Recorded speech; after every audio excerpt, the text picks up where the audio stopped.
صل على سيدنا ومولانا محمد وعلى بسم اللہ الرحمن الرحیم۔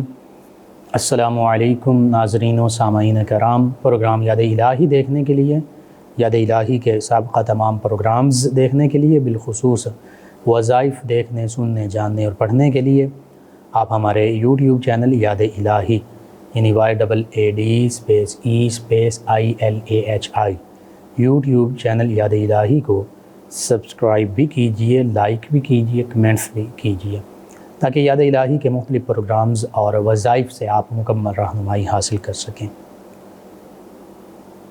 جی ناظرین و سامعین، پروگرام یاد الہی میں روزانہ عظیم ہستیوں کے تذکارے پاک کیے جاتے ہیں اور اس کے ساتھ ساتھ کچھ ایسے موضوعات پر گفتگو ہوتی ہے جن سے آپ کو رہنمائی حاصل ہوتی ہے۔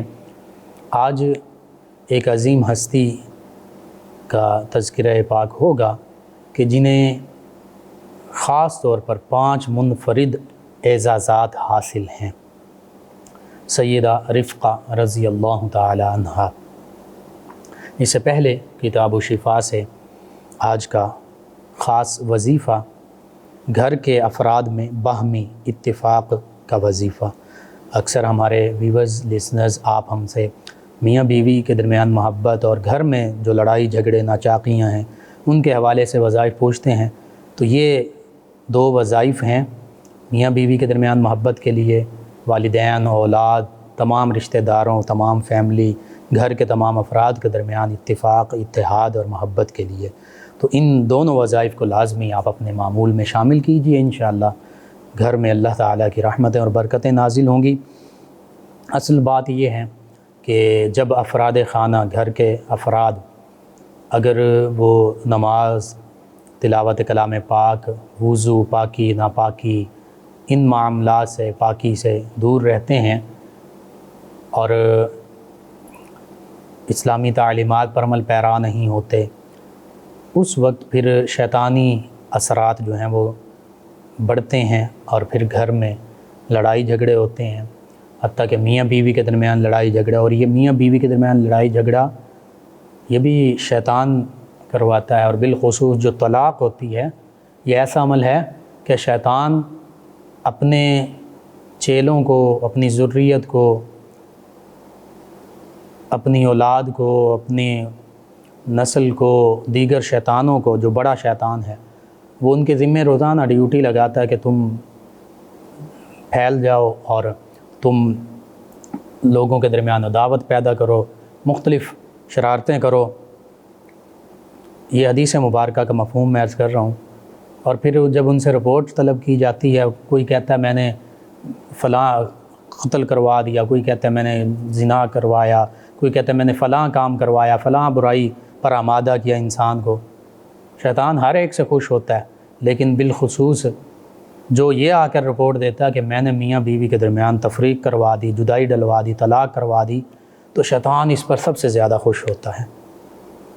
اتنا یہ یوں سمجھیے کہ شیطانی عمل ہے لوگوں کے درمیان نا اتفاقی، لوگوں کے درمیان لڑائی جھگڑا کروانا، بالخصوص میاں بیوی کے درمیان لڑائی جھگڑا کروانا اور طلاق تک کی نوبت تک لے جانا، تو یہ شیطانی عمل ہے بغیر کسی وجہ کے اور بس چھوٹی چھوٹی باتوں پر۔ تو اس حوالے سے تمام گھر کے جو افراد ہیں ان میں محبت رہے، اتفاق رہے میاں بیوی کے درمیان۔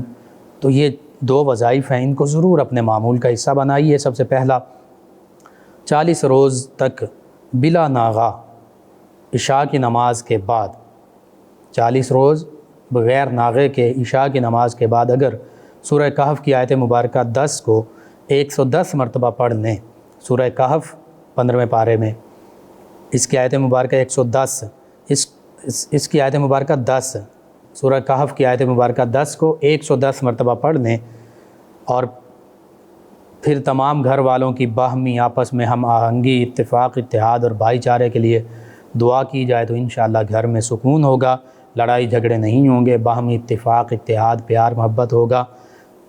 ساتھ اول آخر یہ کوشش کریں کہ درود پاک تعداد میں لازمی پڑھیں۔ آیت مبارکہ اور ترجمہ سماعت کر لیں۔ اللہ سبحانہ و تعالی ارشاد فرماتا ہے، اذ اول فتیۃ